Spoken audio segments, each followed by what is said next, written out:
I just wanted to check now, just to actually some positives out of the game. What do you think of Sam Healey? And obviously he's listed to play this week, and we'll get to the Egan injury soon. But what did you make about Healey's performance and even Edemir Toyava? Like I thought there was some good debut from him. Yeah, we're still bleeding. There was a team that was averaging 40 points, and with most of our cup boys coming through, we still competed. We were in the lead till the very last minute. So, what did you make of some of the positives, Ash, from that game? Yeah, first of all, Sam Healey, I thought he had a good game. When I heard a lot of the big praise out of it from him in this game, I kind of sat back and went, "This it wasn't his best game." I thought Yeah, that pretty early he gassed out. I felt like he went for a lot of defensive work fairly early. His running game was solid as it always is. Like that's what Sam Healey brings is that. I thought his like natural hooker game probably didn't go too well at all. Like there was a couple of passes that were well out of whack that like he yeah, needs yeah. to nail, right? And that's the little thing with Healy. He's so raw, but everyone can see the potential in the kid. Like he's an absolute superstar when he wants to put his head down and charge and like, play that real high expansive type footy. It's just the little things in his game. Like he does have a double hitch sometimes and he's from his dummy half pass he needs to clean up on stuff like that. But I can't complain too much because he stepped up in all these moments and he's been really, really key for us now that obviously Wade Egan's gone. So I'm very, very excited to see the more growth out of him. Again, like he's not the finished product just yet, but he's pretty fucking good, bro. Like he's a solid superstar. Like again, I don't think he had this boom, incredible game over the weekend, but I thought he was solid. I thought he was solid. Eddie, I thought Eddie was really like, he had some nice runs and stuff. Obviously, he came on in a moment that was a pretty key moment to where like he obviously wasn't able to break open the game, which we're not Yeah. expecting from our young guns all the time. But I thought that some of his carries were strong. He had a lot of momentum Yeah. in some moments as well. It didn't look like he was out of place, and I think that's the biggest thing with our juniors stepping up is they've all looked like they're supposed to be there in a sense. Like it's not like they're so far away from the pack that you're going to go, well, I can't see you there again. You know what I mean? I Sure. can see Eddie Yeah. filling in a spot again, and doing a job. So Yeah. pretty happy with him in general, bro. I think that all the boys that filled in their spots did an amazing job. Like Tane, I'm sure we'll touch on Tane shortly, but he had the difference between the two fullbacks is said, the hammer didn't really have his impact on the game over the weekend. That's what the hammer does Sure. sometimes. Sometimes he doesn't, sometimes he does. But what we love about Tane is his heart. He just continues to go on. It's that try-saving tackle he had on Avarillo. Like he was incredible too. Yeah, man. Um, just want to quickly go back to Dallin, who's a massive talking point, but we talked about it off air that he had one of his better games because he had Pompey in his inside, and that combo Mm. seemed to work a lot better. He scored 2 tries, 2 great finishes from him. Great to see that. And that intercept at the end, like that, I was thinking, wow, he had a really good game, Dell, and like we Yeah. need him to be healthy and confident. So I hope that carries through. But yeah, and then RTS far out, he's been huge as well for me. Like I really enjoyed seeing RTS, man. He's been huge for our yardage and those types of things as well. But anyone else for you? Well, just quickly, what do you make of the Tanner and Tamaide combo? Seemed Yep. a lot more like expansive style. Mm. What do you make of that?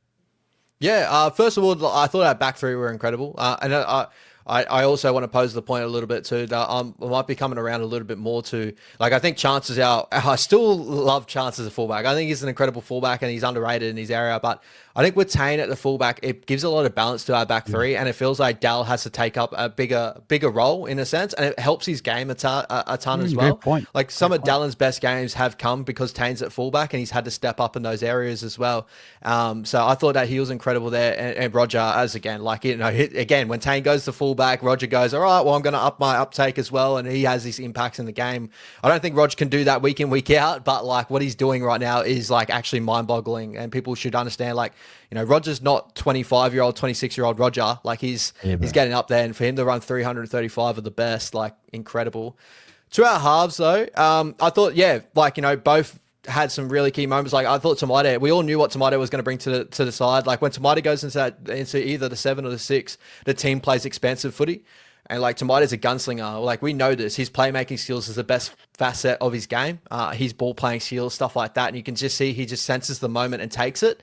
Tenor Tanner was really good as in a halfback role. You know, he as a halfback in general to get the boys around the park. I thought defensively he lacks a bit in that game. I thought and now looking back on these other games and really kind of keying in on what's going on with that right edge, I do believe he's becoming more and more of a spot. And not to say he's the issue at that right edge, because I think there's a multitude of little issues going on there.